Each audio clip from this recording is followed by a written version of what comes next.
नमस्कार दोस्तों। तो आज हमारा अगला वीडियो है बाईपोलर जंक्शन ट्रांजिस्टर। इसे शॉर्ट फॉर्म में बीजेटी भी कहते हैं। तो ट्रांजिस्टर एक सॉलिड स्टेट डिवाइस है जो कि इलेक्ट्रॉनिक सर्किट के लिए बहुत इंपॉर्टेंट होता है। ट्रांजिस्टर वैक्यूम ट्रायोड की तरह होता है, लेकिन दोनों में डिफरेंस है थोड़ा सा ट्रांजिस्टर और वैक्यूम ट्रायोड में। वो ये कि ट्रांजिस्टर एक करंट डिवाइस है और वैक्यूम ट्रायोड वोल्टेज डिवाइस है। वैक्यूम ट्रायोड के रिस्पेक्ट में ट्रांजिस्टर ज़्यादा यूजफुल है। इसके एडवांटेज ज़्यादा है क्योंकि ये लॉन्ग लाइफ है, इसकी हाई इफिशियंसी है, इसका वेट भी कम होता है, साइज में भी ये स्मॉल होता है, इसमें पावर कंजम्पशन भी कम होता है। ट्रांजिस्टर को 1948 में जॉन बर्डीन और WH ब्रेटेन ने इन्वेंट किया था। यह बीजेटी में जो करंट कंडक्शन होता है वो दोनों प्रकार के चार्ज के कारण होता है। जो चार्ज कैरियर होते हैं होल और इलेक्ट्रॉन, तो दोनों चार्ज कैरियर के कारण करंट कंडक्शन होता है। इसमें 3 टर्मिनल होते हैं और 2 जंक्शन डिवाइस होता है। 3 टर्मिनल और 2 जंक्शन डिवाइस होता है। जो जंक्शन ट्रांजिस्टर होता है ये नॉर्मली एक प्रकार का सेमीकंडक्टर लेते हैं और उसमें 1-2 लेयर होते हैं। इसमें एक साइड से पी टाइप, बीच में एन टाइप और लास्ट में फिर से पी टाइप की डोपिंग होती है, तब ये जाकर के पीएनपी ट्रांजिस्टर बनता है। और इसी तरह से अगर हम किसी मटेरियल में फर्स्ट स्टेप में एन टाइप, बीच में पी टाइप और लास्ट में फिर से एन टाइप सेमीकंडक्टर बनाते हैं, तब ये जाकर के एनपीएन ट्रांजिस्टर बनता है। इस तरह से जो ट्रांजिस्टर है 2 प्रकार के होते हैं, एनपीएन ट्रांजिस्टर और पीएनपी ट्रांजिस्टर। जब पी टाइप मटेरियल का लेयर, अगर हम एनपीएन ट्रांजिस्टर देखें तो जब पी टाइप मटेरियल का लेयर 2 एन टाइप मटेरियल के लेयर के बीच में होता है, तब एनपीएन ट्रांजिस्टर बनता है। इसका डायग्राम लगभग इस तरह से दिखाया गया है। इसमें जो फर्स्ट एन टाइप है ये एमीटर कहलाता है, ये बीच में जो P है ये बेस कहलाएगा, और ये लास्ट में जो फिर से N होगा ये कलेक्टर कहलाएगा। तो फर्स्ट इमीटर, बेस और कलेक्टर ये एनपीएन ट्रांजिस्टर है। एनपीएन ट्रांजिस्टर में जो करंट है वो बेस से एमीटर की ओर शो होता है, एरो का साइन, जैसा कि यहाँ पे आप देख सकते हैं। इसमें बेस से इमीटर की तरफ शो होता है। तो ये हो गया एनपीएन ट्रांजिस्टर का स्ट्रक्चर और सिंबल। इसी तरह से यदि हम पी टाइप को देखें तो जब एन टाइप मटेरियल का लेयर 2 पी टाइप मटेरियल के लेयर के बीच में सिचुएटेड होता है, तब इस तरह से जो ट्रांजिस्टर बनता है उसे हम पीएनपी ट्रांजिस्टर कहते हैं। इसका डायग्राम कुछ इस तरह से दिखाया गया है। ये आपका पीएनपी ट्रांजिस्टर है। यहाँ पर ये पी टाइप इमीटर है, ये बेस है, ये कलेक्टर है। पीएनपी ट्रांजिस्टर में जो एरो होता है वो इमीटर से बेस की ओर होता है। जो करंट कंडक्शन का डायरेक्शन है वो इमीटर से बेस की तरफ होता है। तो ये पीएनपी ट्रांजिस्टर का स्ट्रक्चर और सिंबल।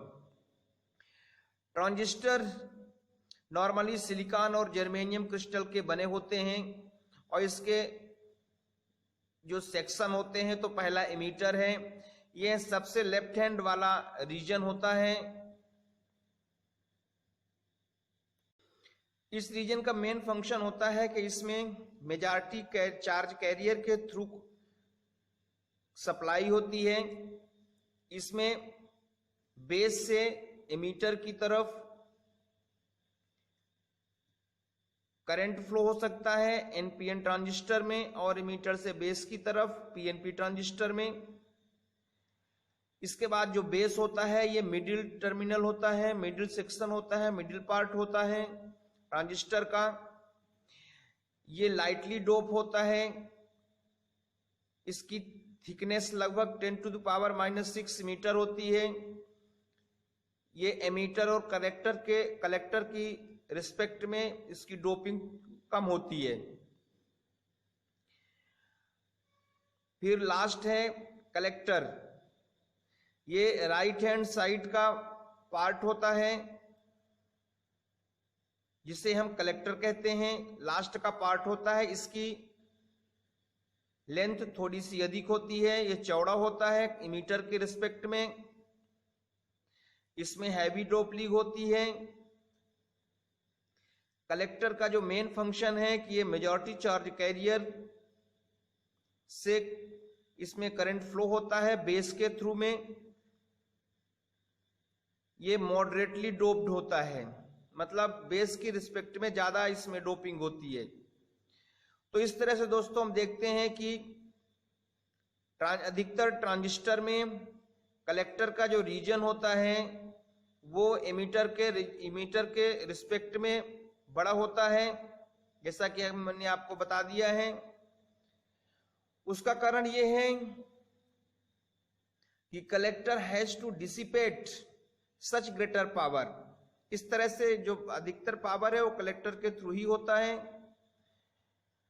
इसलिए कलेक्टर और एमीटर को इंटरचेंज नहीं कर सकते, क्योंकि कलेक्टर बड़ा होता है और एमीटर छोटा होता है।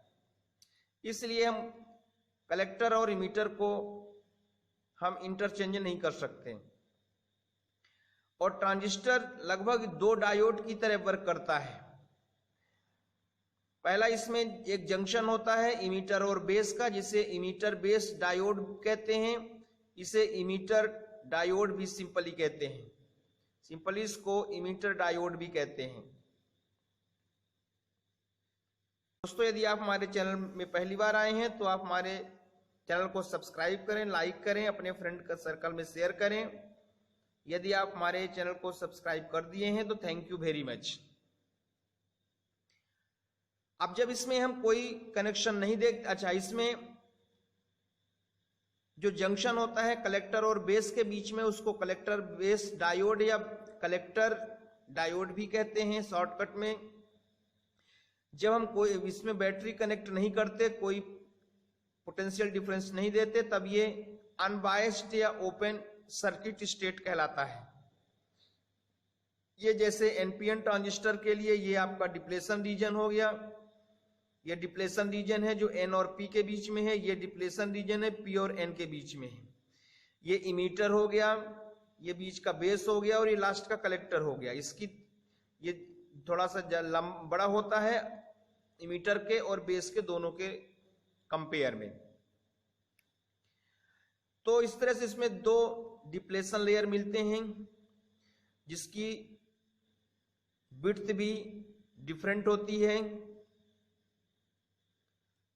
क्योंकि इसमें जो लेवल है the regions are doped at different level.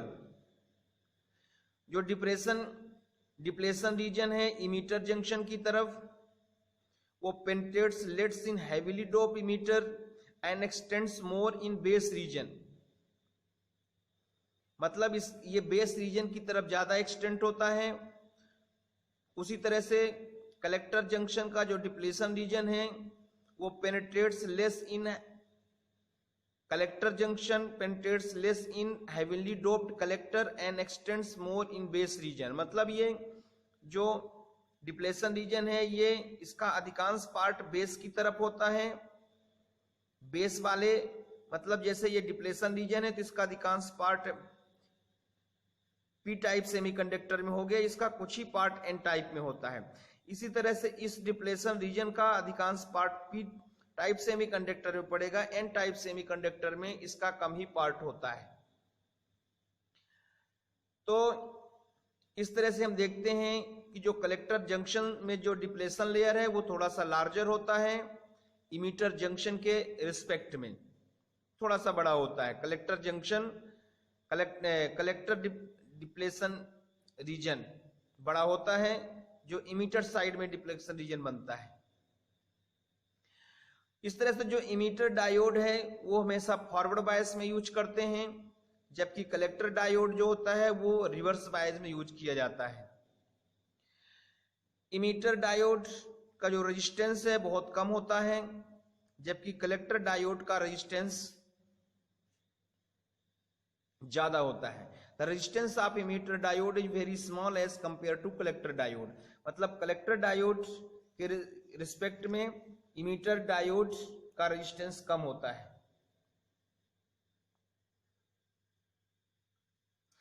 Convenience के लिए हम नॉर्मली इमीटर रीजन और कलेक्टर रीजन को इक्वल साइज में कंसीडर करते हैं, लेकिन एक्चुअल में वो इक्वल नहीं होता।